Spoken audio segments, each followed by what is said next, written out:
I hadn't planned to stay long. Just a weekend visit, a polite nod to family obligation. My aunt had been insistent. Something about "you've grown into him," whatever that meant. But when I saw her open the door, I forgot to breathe for a second. She was my aunt's best friend, apparently. I remembered her only vaguely from childhood. A laugh at some barbecue, a soft voice asking if I wanted lemonade. But the woman standing there now wasn't the echo of that memory. She was sharper, quieter, lines at the corners of her mouth that looked earned, not aged. The kind of beauty you notice slowly, like music coming from another room. "Your aunt's running late," she said, brushing a strand of hair behind her ear. "You can wait inside." Her voice was warm, but careful, like she'd already decided not to let me in too far. I stepped inside anyway. The house smelled like rain and coffee. She'd been painting. Maybe a canvas leaned against the wall, half finished. The air felt still, like it had been holding its breath. She handed me a mug that wasn't quite clean, and for some reason, that made it better. "Real. You really do look like him," she murmured finally, looking not at me, but through me. "My dad." She nodded. "Yes, but younger." There was something in her tone, half nostalgia, half apology. I didn't know what to say, so I laughed. "Guess that makes sense. Genetics." Her mouth twitched, almost a smile. Then silence stretched between us. Not awkward exactly, but careful. She leaned against the counter, the hem of her sweater brushing her wrist, and I caught myself watching the motion like it meant something. It shouldn't have meant anything. The clock ticked. Somewhere outside, wind rattled a loose shutter. She sipped her coffee and said, "You're studying architecture, right?" "Trying to," I said. "Mostly sketching, avoiding deadlines." "You." Her smile was small. "Trying to remember who I was before everything got quieter. That stayed in the air longer than either of us wanted." There was a sadness in her voice that didn't sound rehearsed. The kind people carry when they've stopped expecting anyone to ask about it. I wanted to. God, I wanted to. But instead, I said, "Your painting's good." She looked at it, then back at me. "It's not finished." "Neither am I said without thinking. She blinked, startled, then looked away, but her shoulders softened. We ended up talking about small things, the noise of the sea, how early the sun sets now, the way coffee tastes different when you drink it alone. And somewhere in the middle of it, I noticed her laugh, not loud, not bright, just real. It came from the part of her that probably hadn't seen light in a while. When she caught me watching her, she stopped. "You shouldn't look at people like that," she said quietly. "Like what?" "Like you're trying to fix something." I swallowed, unsure if she was warning me or herself. The sound of tires on gravel broke whatever spell was building. She looked toward the door, suddenly composed again, like she'd just remembered her role in the world. "That'll be your aunt," she said. But before she moved, she brushed past me to set her cup down, and her hand grazed mine. Just a second, just enough to feel the warmth still there. I didn't move. Neither did she. Then the doorbell rang, sharp, ordinary, but it might as well have been thunder. She stepped back first. "Don't say anything," she whispered. "Not yet." And as the bell rang again, I realized I didn't know what I was supposed to keep secret, or why it suddenly mattered so much. I didn't see her again until the next evening. My aunt had dragged me to some community dinner, all chatter and fluorescent lighting. I'd been halfway through a plate of cold lasagna when I saw her walk in. Hair tied back this time, sleeves rolled up, smile polite, but distracted. She spotted me almost immediately, then looked away just as fast. It shouldn't have stung, but it did. When the evening ended, my aunt had a migraine and asked if I could drive her friend home. I didn't even pretend to hesitate. The car ride started in silence. Streetlights cut through the fog, flashing across her face. That same quiet strength, that same distance she used like a wall. "Thanks for the ride," she said softly. "No problem." A few seconds passed before she added, "You shouldn't let her rope you into these things. She's always trying to play matchmaker." "Was she trying to match me with you?" I asked, half a joke, half a question I probably shouldn't have said aloud. Her breath caught, just barely. You're too young to say things like that. Too young to say it, I said. Or too young to mean it? She turned her face toward the window. Her reflection in the glass looked like someone holding back 100 memories at once. I learned more that night in fragments. That her name was Elena. That she used to be married, but not anymore. That her daughter was about my age and lived somewhere far away, avoiding calls. I'm not someone you should get close to, she said, her fingers tracing the rim of her coffee cup after we stopped at a late-night diner. Why? She didn't answer, just gave a small, tired smile. I wanted to ask what she was protecting, me or herself, but I didn't. I knew when someone was speaking from a wound, not a warning. Back at her house, I walked her to the door. She fumbled with her keys, her hands trembling just enough for me to notice. Let me, I said quietly, taking the keys from her. Our fingers brushed again, the same electric flicker as before, too brief to mean anything, too strong to ignore. When I opened the door, she didn't step inside immediately. Instead, she turned toward me. You look just like him, she whispered again, but this time her voice cracked slightly on the word him. My dad. She nodded. He used to look at me the way you do now. I froze, the air suddenly thick between us.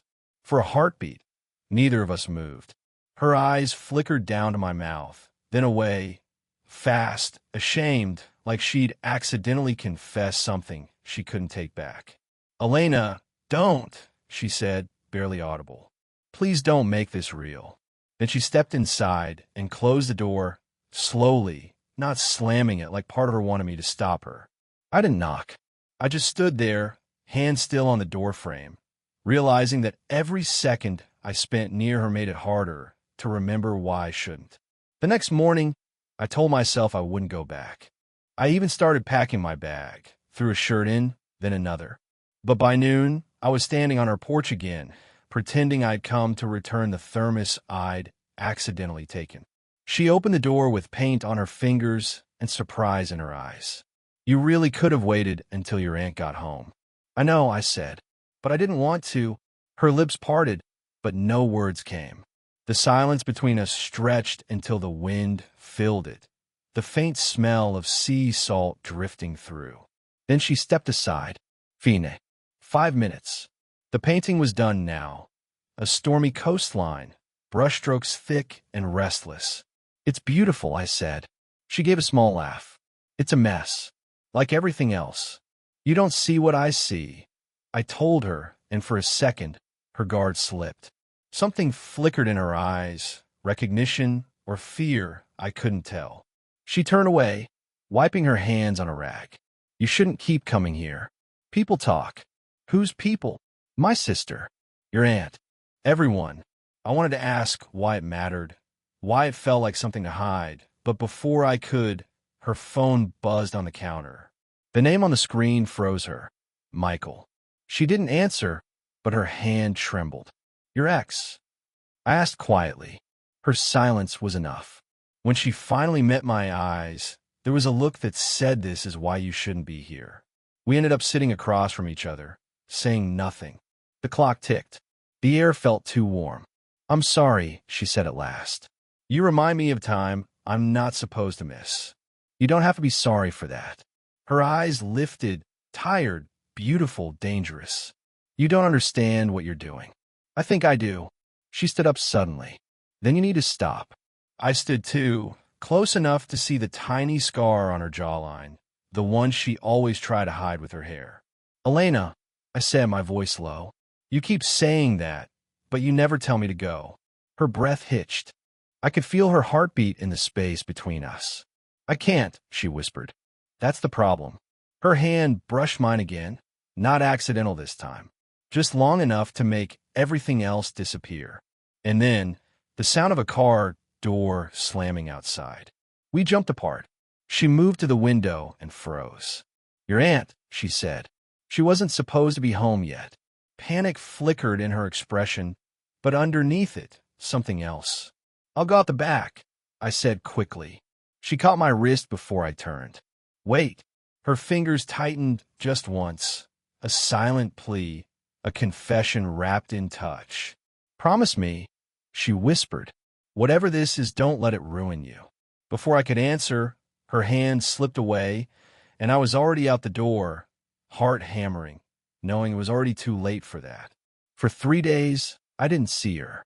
3 days of pretending to sleep late, avoiding my aunt's small talk, pretending I didn't notice her name appearing in passing conversations. Elena's been quiet lately. Elena didn't come to dinner.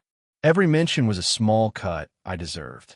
On the 4th night, the storm came. The kind that bends trees and makes the world sound like it's coming apart. My aunt was asleep, and the power flickered out around midnight. That's when I saw the light across the street, her porch glowing faintly through the rain. I didn't think. I just ran. She opened the door like she'd been expecting me. Wet hair clung to my face, my breath unsteady. "You shouldn't be here," she said, but softer this time, as if she knew I wouldn't listen. "I try not to be," I said. "You didn't make it easy." She gave a short, breathless laugh, part disbelief, part surrender.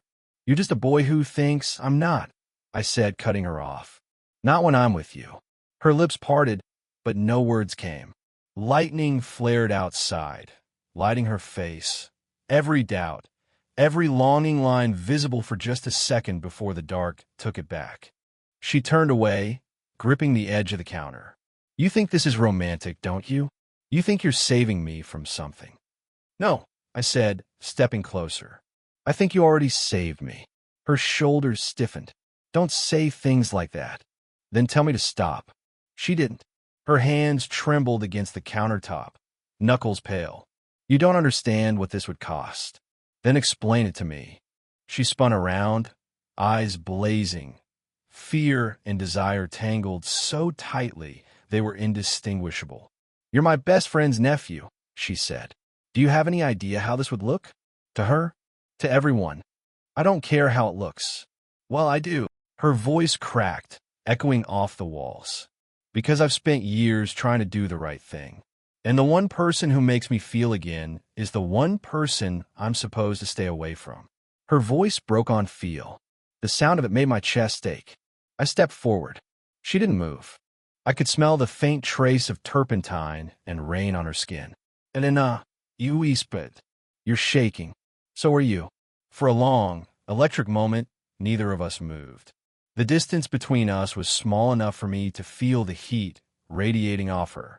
"Say something," I breathed. Her eyes lifted, meeting mine. "If you touch me, I won't stop you." The room went utterly still. The storm faded to a dull hum outside. I reached out, slowly, like every inch was a question. My fingers brushed the inside of her wrist. Her breath caught. Her eyes fluttered shut. Then, a sharp knock at the door. We both froze. Her eyes flew open, wide with panic. "Don't," she whispered. "Not now."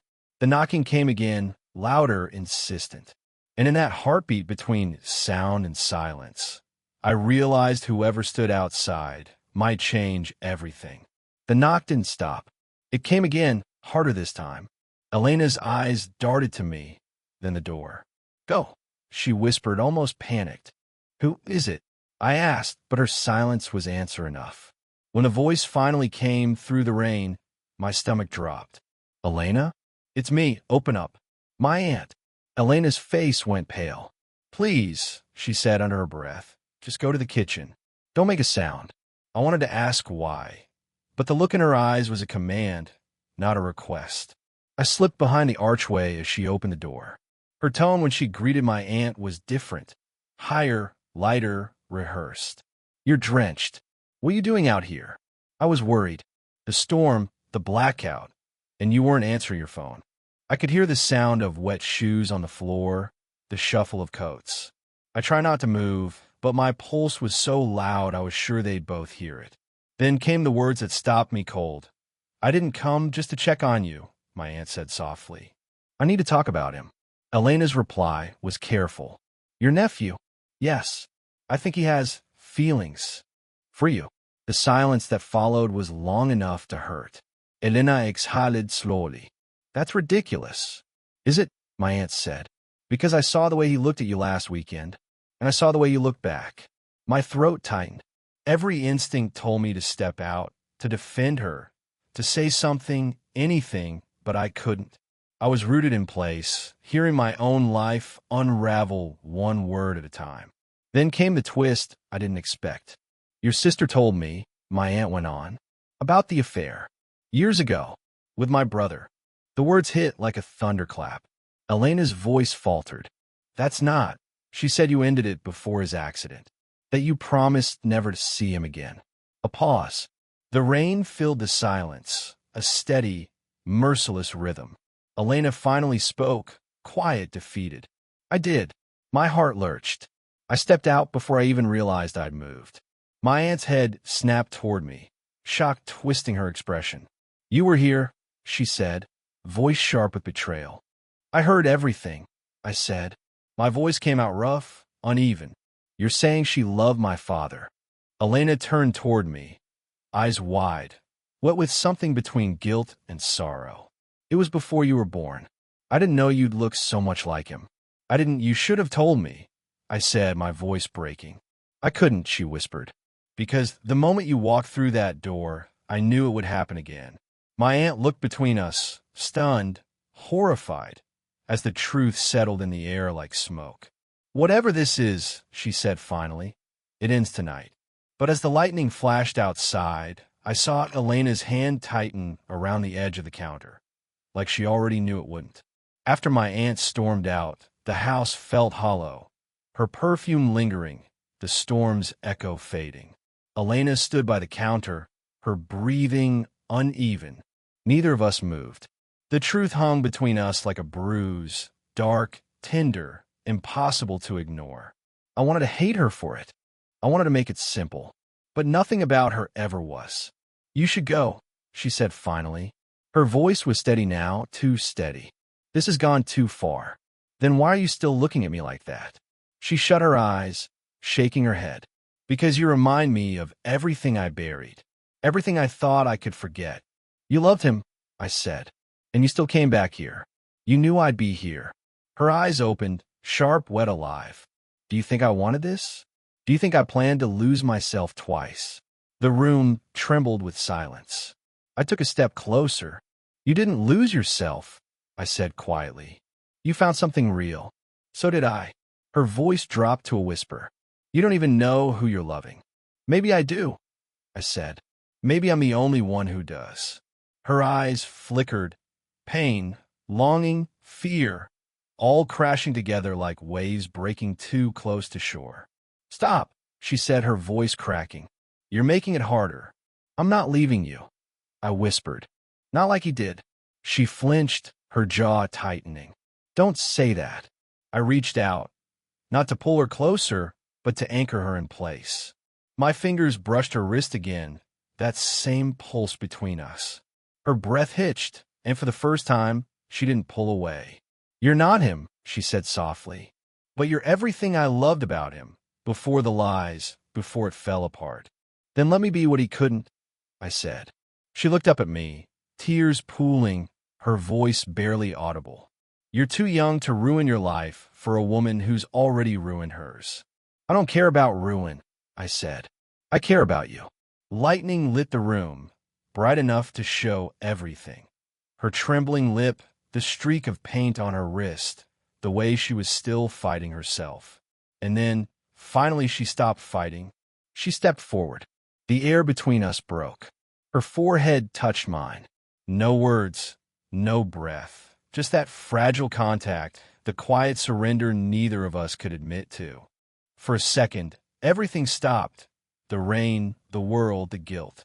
Then she whispered, if I let you kiss me, I'll never forgive myself. I swallowed hard. Then forgive me instead. She exhaled, a sound between a sob and a laugh, and her hand came up to my face, shaking. But before anything more could happen, she pulled away, fast, like she'd touched fire. We can't undo who we are, she said, but maybe we can stop making it worse. Her voice broke. I wanted to say something, anything, but she was already turning away, walking into the dim light of the hall. Her last words floated back through the dark. Don't hate me for remembering him when I look at you. And for the first time, I understood she wasn't trying to replace him. She was trying to forgive herself through me. By morning, the storm was gone. The air smelled clean, the sky soft and colorless, like nothing had happened, even though everything had. My aunt didn't speak to me when I came downstairs. She just handed me a cup of coffee and said, "Your train leaves at 10. No questions. No shouting. Just quiet disappointment," which somehow hurt worse. I didn't argue. Maybe because she was right, or maybe because I couldn't find the words to explain something that didn't make sense to me either. Elena's house sat across the street, curtains drawn. The same house that had felt alive last night now looked hollow, smaller, as if it had swallowed its own secrets. I wanted to go to her, but I didn't. At the station, the platform was nearly empty. A few travelers, some rain puddles, and that heavy stillness that comes after choices you can't take back. I almost didn't notice her until she spoke. "You forgot this." She was standing a few steps away, holding my sketchbook, the one I'd left on her kitchen counter. Her hair was still damp, her expression unreadable. I took the book, fingers brushing hers, gently this time, careful not to linger. "You didn't have to come," I said. "I did," she replied. "I needed to see that you were really leaving." I looked at her, at the faint shadows under her eyes, the small cut near her knuckle, the way her lips trembled when she tried to smile. She looked tired, but lighter somehow. "Does it make it easier?" I asked. She hesitated. "No, but maybe it makes it right." The train whistle sounded in the distance, low and final. I wanted to say 1,000 things, that I didn't regret a single second, that she made me feel seen for the first time, that maybe what we had wasn't wrong, just misplaced in time. But none of it came out. She must have seen it in my face, though, because she stepped closer, voice soft but sure. "You'll love again," she said. "And one day it won't hurt like this." "And you?" I asked. She smiled, the kind of smile that knows too much. "I already did." The train pulled in, metal and wind blurring the space between us. I turned to go, then stopped. "Elena." She looked up, eyes glistening. Was any of it real? Her answer came without hesitation. "All of it." That's the problem. I boarded without looking back, because if I did, I might not leave. Through the window, I saw her one last time, standing on the platform, arms crossed against the cold, the wind pulling her hair across her face. As the train started moving, she raised a hand. Not a wave, just a small, quiet gesture, like a promise she couldn't keep. I didn't need her to, because for the first time, I understood some loves aren't meant to last forever. They just teach you how to feel again. Did you enjoy the story? What kind of stories would you like to hear next? Heartbreak, redemption, or forbidden love that almost became real?